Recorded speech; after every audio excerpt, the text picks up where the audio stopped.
Operacija Breza 94 bila je jedna od ključnih bitaka u kojima je pod zapovjedništvom Rahmetli Izeta Nanića 505. Viteška brigada pokazala izuzetnu hrabrost i odlučnost.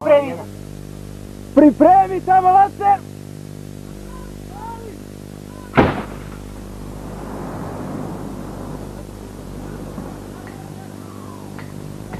Bravo, momci, još jednu!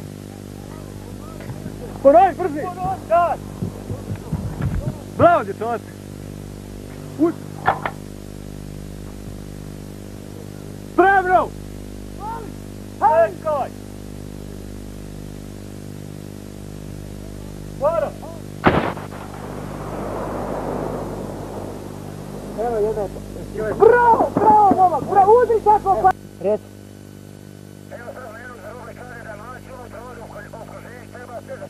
Ajo. Daj ono zadar. Gdje?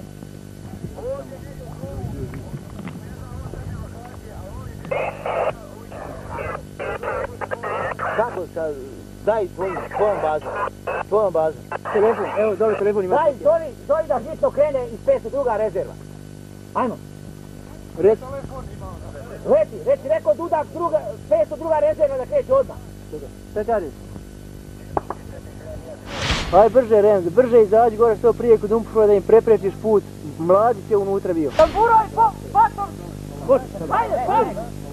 Ajde, pali! Pali! Eto četnika kod Slavog VC-a. Ko je kod Slavog VC-a?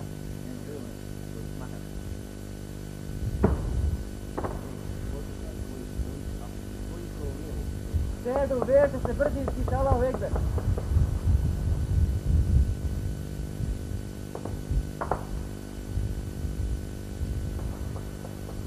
Izlazi gore, eno i još bježe, još jedna četa bježi.